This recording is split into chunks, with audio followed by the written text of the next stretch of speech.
नमस्कार, मैं हूं प्रवीण दुबे। बीजेपी ने भले ही अपने 43 केंद्रीय मंत्रियों समेत तमाम जितने भी केंद्रीय मंत्री हैं उनमें ज्योतिरादित्य सिंधिया को भी आशीर्वाद यात्रा पर इस संदेश के साथ भेजा है कि मोदी सरकार के मंत्री जनता से आउट ऑफ रीच नहीं है। सदन में परिचय नहीं होने दिया गया तो कहा जाइए अपने इलाके में खुद से एक अलग अंदाज में परिचय दीजिए। जनता के बीच रहते हैं मोदी के मंत्री, ये एक तरह का मैसेज जाना चाहिए। लेकिन क्या सिंधिया ने इस आशीर्वाद यात्रा में पार्टी के इस मकसद के साथ कई और लक्ष्य भी साध लिए हैं? राजनीति में है सिंधिया, लेकिन सिंधिया का अंदाज क्रिकेटर राहुल द्रविड़ की तरह विकेट पर टिककर खेलने वाला है। द वॉल बनना तो नहीं चाहते वो। संघ की शाखाओं से नहीं आए, लेकिन बीजेपी में स्वयं सेवक का संयम लेकर चल रहे हैं सिंधिया। सांसद के पद से लेकर केंद्रीय मंत्री बनने तक वो कभी किसी हड़बड़ी में नहीं दिखाई दिए। और आज भी जब उनसे भविष्य की संभावनाओं और मुख्यमंत्री पद को लेकर पूछा गया सवाल तो सिंधिया ने दो टूक कहा कि वो जनसेवक ही बने रहना चाहते हैं। फिर नई पार्टी में नए मोर्चे न खुल जाएं, ये सावधानी भी रखते हैं हर बार। सीएम शिवराज सिंह चौहान में पूरी आस्था और विश्वास जताते हुए सिंधिया का कहना है कि 2023 का चुनाव मुख्यमंत्री शिवराज सिंह चौहान के नेतृत्व में ही लड़ा जाएगा। इंदौर पहुंची आशीर्वाद यात्रा में बीजेपी महासचिव कैलाश विजयवर्गीय दिखाई नहीं दिए। इस सवाल को भी उन्होंने बड़ी खूबी साधा। नई पार्टी ही नहीं, नए सियासी मेकओवर में आए सिंधिया जोश में जय सियाराम के नारे भी लगाते हैं और सिंधिया राजघराने का इतिहास नए तथ्यों के साथ बताते हैं। सुभद्रा कुमारी चौहान की उन पंक्तियों पर परत चढ़ाते हैं। अतीत की जो परतें वर्तमान में सिंधिया के सामने लाई जाती रही हैं, भारत के स्वाधीनता संग्राम में मराठाओं का योगदान और बाजीराव पेशवा के साथ सिंधिया का अपने पूर्वजों के बलिदान का बखान। क्या इतिहास को संभालते हुए भविष्य को संभाल रहे हैं सिंधिया? एक बेहद खास पैनल हमारे साथ मौजूद होगा। जो पूरी आशीर्वाद यात्रा अब तक आपने लगातार देखी है, उससे जुड़े बहुत सारे करेंगे सवाल और कहेंगे कि जवाब तो देना होगा। लेकिन पहले आपको दिखाते हैं एक रिपोर्ट, देखिए। मैं समझता हूँ कि अगर भाई साहब की उपाधि मुझे मिली है, भाई तो जीवन पर्याप्त होता है और इस दुनिया में रहने के बाद भी भाई रहता हूँ। महाराज मेरा अतीत, मेरा वर्तमान ज्योतिरादित्य सिंधिया।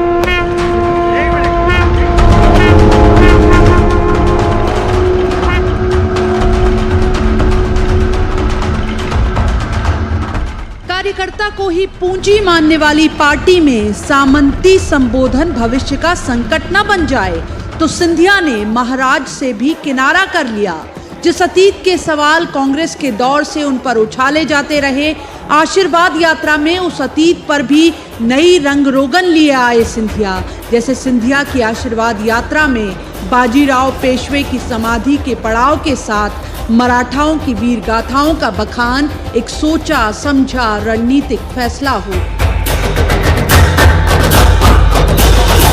सिंधिया परिवार ने पानीपत की लड़ाई में सिंधिया परिवार के 3 वंशजों को सिर काट के बर्छे में लहराया गया था अहमद शाह अब्दाली की सेना के द्वारा।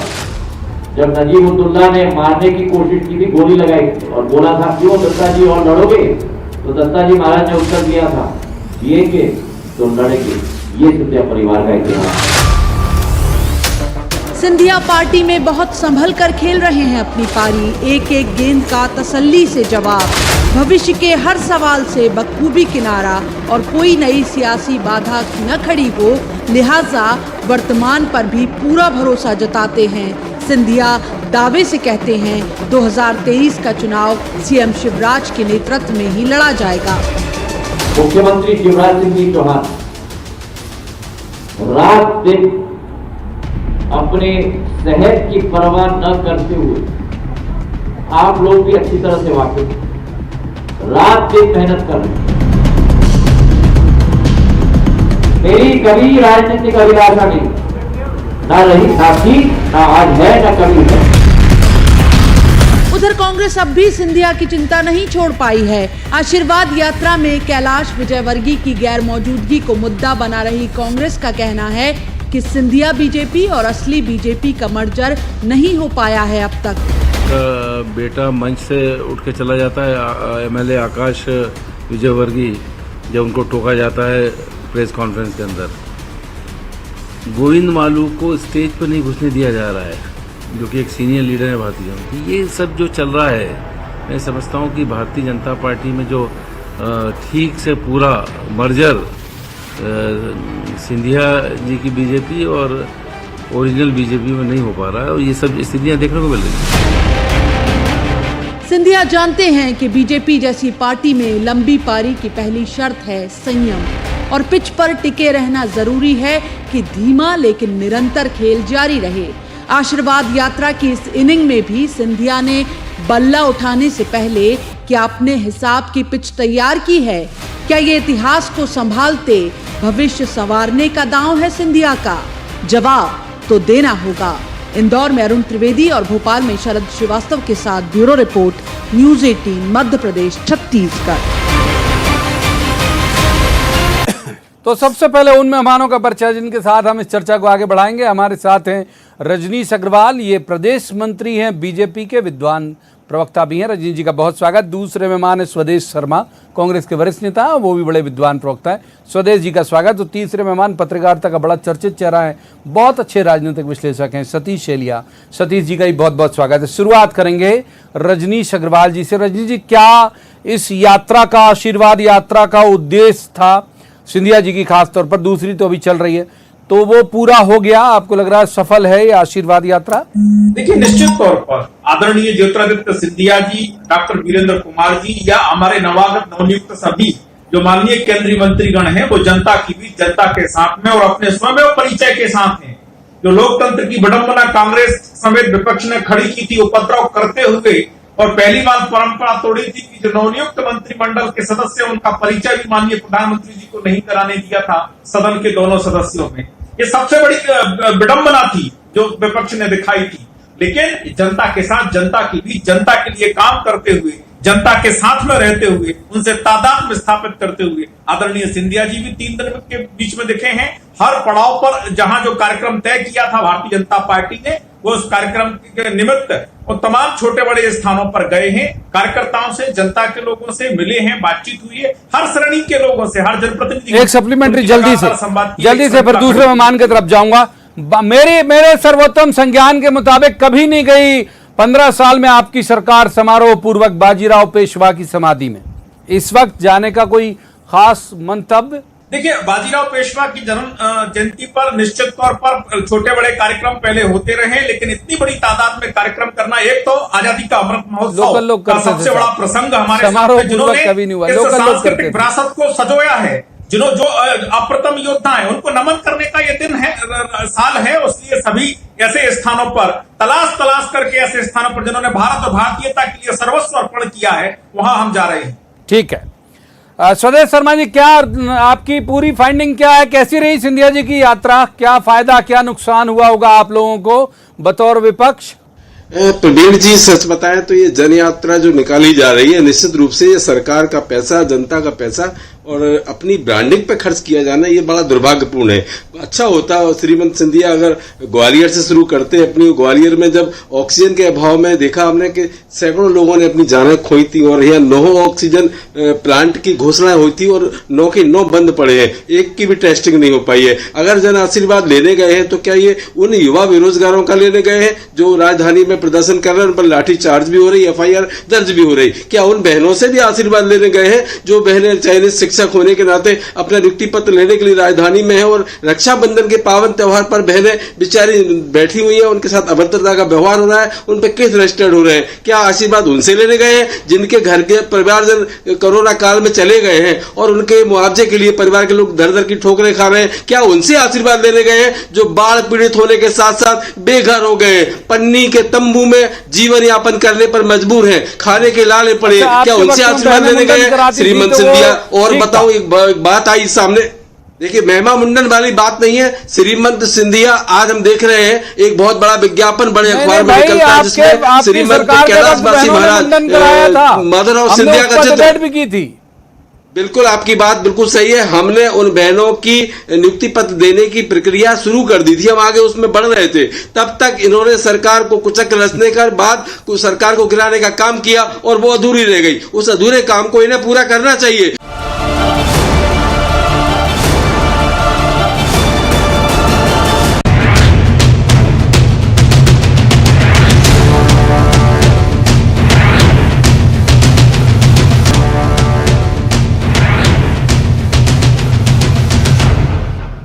सतीश जी, अब मूल बात पर आते हैं। क्या अतीत की तुरपन उधेड़ने का काम आपको लगा इस यात्रा के दौरान? जो लक्ष्य दिया होगा संघ ने, पार्टी ने, प्रधानमंत्री जी ने, वो लक्ष्य तो हुआ, मूल वो अतीत की तुरपन उधेड़ने वाला काम हुआ कि भाई सुभद्रा कुमारी जी चौहान पे परत चढ़े और वीर मराठाओं के साथ की आइडेंटिटी ज़्यादा प्रबल हो। सतीश जी देखिए, बाजीराव पेशवा के संबंध में आप कह रहे हैं उनको इस तरह से याद सिंधिया वहाँ जाने वाले हैं और उस तरह की बात है, तो मुझे ये लगता है कि बाजीराव पेशवा का जो शौर्य का जो इतिहास है उसको न केवल सिंधिया की जो जन आशीर्वाद यात्रा है उसमें समाधि पे जाने की बात है, बल्कि आप सोशल मीडिया पे आप देखेंगे लगातार फेसबुक से लेकर तमाम सारी चीज़ों पर वो उस चीज़ को लगातार मतलब एक प्रचार फिर से किया जा रहा है, फिर से सामने लाया जा रहा है कि कैसे उन्होंने 40 से ज़्यादा युद्ध लड़े थे और कभी वो नहीं हारे, कैसे उन्होंने जाके दिल्ली में घेरा डाल दिया था और अपना परचम वहाँ तक लहराया था।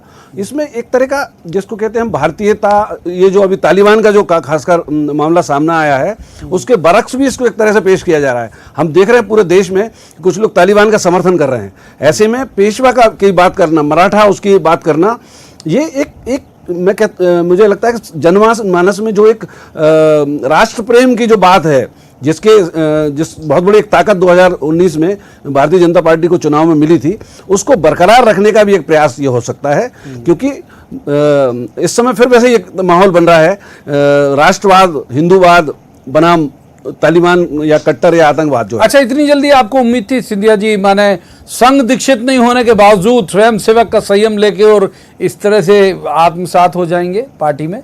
नहीं, उनके पास फिर कोई दूसरा चारा नहीं बचता।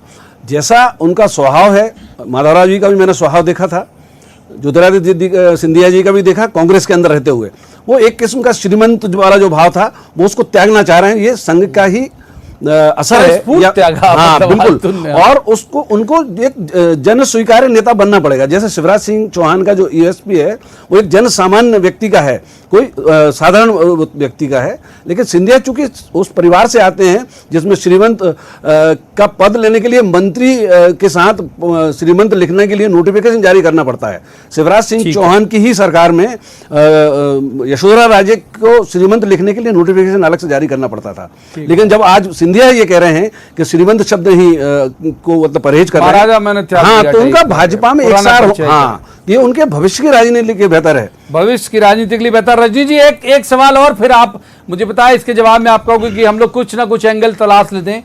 कैलाश जी नहीं दिखे आज वहां, मतलब उस पूरी यात्रा के दौरान, और एक तरह से आइडेंटिटी है इंदौर में बीजेपी के का परिचय है कैलाश जी, क्या वजह थी, कहाँ इंगेज हो गए आज कैलाश जी?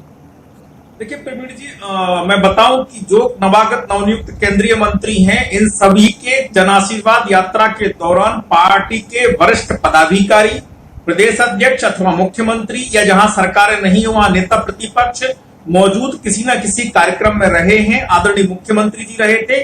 17 तारीख को स्वयं एयरपोर्ट पर लेने के लिए माननीय कैलाश विजयवर्गीय प्रवीण जी, कैलाश विजयवर्गीय के पुत्र आकाश विजयवर्गीय को चुप रहने के लिए श्रीमंत इसके साथ में इसके साथ में और बीच में मत बोला करो भाई स्वदेश जी, बीच में मत बोला करो, मैं बीच में नहीं टोकता। दूसरी बात, अभी वीरेंद्र कुमार जी आने वाले हैं, उनके भी सम्मान समारोह में स्वयं प्रदेश अध्यक्ष आदरणीय विष्णुदत्त शर्मा जी भी उपस्थित रहने वाले हैं।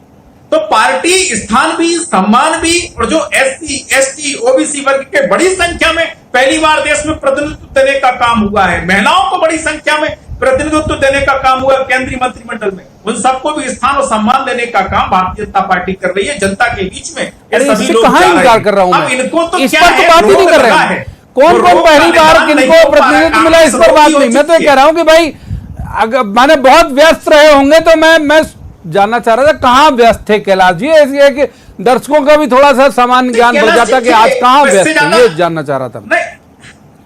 नहीं, मैंने कहा स्वागत में के समय आदरणीय कैलाश जी थे, बाकी राष्ट्रीय महासचिव के नाते उनके देश भर में प्रवास चल रहे हैं और आज बनारस में थे, वो सबको पता है। तो वो देश भर में अपनी योजना से प्रवास चल रहा है। अब स्वदेश शर्मा जी, स्वदेश जी प्रवास चल रहे हैं, प्रवास चल रहे हैं भाई, सब लोग अलग अलग व्यस्त हैं। और दूसरी बात यह है स्वदेश जी, दूसरी बात यह है कि अब सिंधिया जी अच्छे हैं तो आपको चिंता, बुरे हैं तो चिंता, उनकी फिक्र में दुबला होना कब तक छोड़ोगे? अब मान लो ना भाई चले गए आपका साथ छोड़ के, वो उन्हीं की फिक्र में दुबले हुए जा रहे हो। आप लोगों के बयान जो जिस तरह के आते हैं, जैसे अभी पीसी शर्मा जी को मैं सुना के वो तो ऐसा है वैसा है, ठीक से मर्जर नहीं हुआ। क्या लेना देना आपको कि मर्जर हुआ उनका बीजेपी में या नहीं? क्यों चिंता में दुबले हो रहे हो भाई? सेहत बनाओ अपनी आप लोग। प्रवीण जी, श्रीमंत ज्योतिरादित्य सिंधिया ने वो काम करके दिखाया, पूत कपूत तो काधन संचय, पूत सपूत तो काधन संचय। कैलाशवासी महाराज माधवराव सिंधिया 1980 से अपनी राजमाता, अपनी खुद की मां से अदावत रखते रहे, लेकिन भारतीय जनता पार्टी में कभी नहीं गए। उनके मरणोपरांत इन्होंने उनका भाजपा के नेताओं के साथ फोटो छाप के, कुशाभाऊ ठाकरे जो भाजपा के पितृ पुरुष रहे, उनका फोटो छाप के ये सिद्ध करना चाहते हैं कि हम पुश्ते नहीं, हम भाजपा ही हैं। ये अपने आप को स्टेब्लिश करने की कोशिश है। कैलाश विजयवर्गीय के पुत्र, विधायक कैलाश विजयवर्गीय के पुत्र आकाश विजयवर्गीय अगर कुछ बोलना चाहे तो शांत रहिए। आप समझ लीजिए ये स्थिति चल रही है भाजपा में। इन्हें सफाई देनी पड़ रही है। 2023 का चुनाव हम नहीं, शिवराज सिंह जी के नेतृत्व में होगा। हाँ, किसी के भी नेतृत्व में हो। प्रवीण जी, मैं न्यूज 18 के दर्शकों को बता देना चाहता हूँ कि कैलाश विजयवर्गीय हो, चाहे शिवराज सिंह चौहान हो, चाहे श्रीमंत सिंधिया हो, कमलनाथ जी ही बनेंगे 2023 में मुख्यमंत्री। ये कान खोलकर भारतीय जनता पार्टी के प्रवक्ता सुन लें, कान खोलकर सुन लें। 2023 में मुख्यमंत्री पद की शपथ कमलनाथ जी ही लेंगे। ये सफाइयां इनको देनी पड़ेगी, देते रहेंगे। जो दिल पर हंस रही है पूरी जनता, और भारतीय जनता पार्टी के कार्यकर्ता दरी बचाएंगे और इसी तरह हंसेंगे जैसे रैनी जी की बात को चुटकुले की तरह ले रहे हैं। रजनी जी, मैं सतीश जी को इनका लेता हूँ। अगर वक्त रहा तो बहुत छोटे रिमार्क लेने आऊंगा। पहले सतीश जी को इनका लेता हूँ। क्या करें उनको? आऊंगा पहले सतीश जी को इनका लेता हूँ। सतीश जी को इनका, सतीश जी को इनका लेता हूँ। सतीश जी, जावेद अख्तर साहब, सतीश जी को इनका लेता हूँ। जावेद अख्तर साहब का बहुत अच्छा शेर है। 15 अगस्त 26 जनवरी बात पूरी करिए रजनी जी जल्दी से, पर सतीश जी के पास जाऊंगा। मैंने कहा जल्दी बात पूरी करिए, सतीश जी के पास जाऊंगा। रजनी जी जल्दी से। फहराने वाले भी थे कमलनाथ जी, लेकिन वो छिंदवाड़ा के हंसी में कितने आंसू हैं ये तो देख लीजिए प्रवीण जी। ये रजनी जी की हंसी में अब सतीश जी के पास जाऊंगा। मैं आपकी रोकूंगा तो। सतीश जी बड़ा खूबसूरत शेर है जावेद अख्तर का, के वो अक्सर कहते हैं कि वो मेरे हैं। अक्सर क्यों कहते हैं, हैरत होती है। क्यों कहना चाहिए था सिंधिया जी साहब को कि वो अब अगला जो 2023 का चुनाव है वो शिवराज जी के नेतृत्व में ही लड़ा जाएगा? तो वो तो ठीक है, लड़ा ही जाएगा। मतलब ये इसको अंडरलाइन करने की वजह, मुझे ऐसा लगता है कि ये उनको ऐसा कहना ही चाहिए। और पार्टी में जो कि पीसी शर्मा जैसे कह रहे थे मर्जर ठीक से नहीं हुआ है, जो सिंधिया जी के साथ जो लोग कांग्रेस में आए उनका मर्जर ठीक से नहीं हुआ, वो इसी प्रश्न का जवाब है कि पार्टी के अंदर कोई गुटबाजी नहीं है। सिंधिया जी खुद ये बात कहेंगे कि मुख्यमंत्री शिवराज सिंह चौहान के नेतृत्व में ही चुनाव होगा। इसका आशा ये है कि पार्टी एकजुट होकर ही लड़ेगी। कोई गुटबाजी जैसी कि कांग्रेस में थी, और कांग्रेस का जो 2018 का चुनाव जीते थे, कमलनाथ मुख्यमंत्री बने थे, उसमें सिंधिया जी का एक बहुत बड़ा योगदान था। इसको कांग्रेस का कोई व्यक्ति नहीं उसको डिनाई कर सकता। अब कमलनाथ जब अगला ये बाई इलेक्शन में भी दिखा, माने बाई इलेक्शन भी जिता लाया अगर वो इस सब के बावजूद, तो उनको ये कहना ही चाहिए। ये पार्टी तय करेगी कि 2023 के चुनाव के बाद हो सकता पार्टी कोई फैसला करे। जैसे हमने असम में देखा, हेमंत बिस्वा शर्मा को मुख्यमंत्री बनाया कि नहीं बनाया भारतीय जनता पार्टी ने। अपने मुख्यमंत्री के 5 साल के काम के बावजूद कांग्रेस से आए हुए हेमंत बिस्वा शर्मा को बनाया। हो सकता है। तो रजनी जी, असम एमपी में देखने मिलेगा क्या? सतीश जी कह रहे आऊंगा, सतीश जी आऊंगा, अगर वक्त रहा तो आऊंगा। अब इनकी तो सारी संभावनाएं खत्म हो गई। ही नहीं है, कतई सवाल होने का कारण ही नहीं है। मध्य प्रदेश है और उसमें कहीं कोई दूर दूर तक कोई संभावना इस प्रकार की नहीं है कि जिसका कोई जवाब अलग से देना पड़े। ये निर्णय करने का अधिकार पार्लियामेंट्री बोर्ड और विधायक दल को होता है। और अभी शिवराज सिंह चौहान जी मुख्यमंत्री हैं और रहेंगे, इसलिए इसमें तो सवाल ही नहीं उठता। ठीक है स्वदेश जी, बहुत छोटा जवाब, बिल्कुल खत्म हो गया बात से, बहुत जल्दी जो भी बोल रहा हूं स्वदेश जी। श्रीमंत सिंधिया को कहना पड़ा कि शिवराज जी के नेतृत्व में चुनाव होंगे, लेकिन ये बात बिल्कुल तय है। अगर ये अभी सतीश जी ने बोला था, जैसा पत्रकार जी है, विश्लेषक है, समालोचक है, मैं उनकी बात पर उंगली नहीं उठाना चाहता, लेकिन सरकार को गिराने वाला काम उन्होंने किया था। उन्होंने गद्दारी का काम किया था। आने वाले 2023 में ठीक है, माफ कीजिए, वक्त यहीं तक चर्चा की इजाजत देता है। बहुत शुक्रिया तीनों मेहमानों का। लेकिन एक बात तय है जिससे हमने बात की शुरुआत की थी कि बहुत क्रिकेट की भाषा में कहूंगा राहुल द्रविड़ वाले अंदाज में खेल रहे हैं। ज्योतिरादित्य सिंधिया। बहुत संयम, बहुत असीम धैर्य उनके तमाम अंदाज में देखने को मिल रहा है और एक अच्छी बात है कि बीजेपी को उन्होंने बहुत बेहतर तरीके से समझ लिया। उनको पता है कि जल्दबाजी यदि सहवाग की तरह करेंगे तो कॉट बिहाइंड होने का खतरा होता है। विकेट पर यदि लंबा टिक गए तो स्कोर बोर्ड अपने आप मूव होता जाता है और एक कीर्तिमान बनी जाता है। बनेगा कि नहीं ये वक्त बताएगा। आज की चर्चा में इतना ही। कल किसी खास मसले पर खास पैनल के साथ बैठेंगे और कहेंगे जवाब तो देना होगा। तब तक आप देखते रहिए न्यूज़ 18 मध्य प्रदेश छत्तीसगढ़।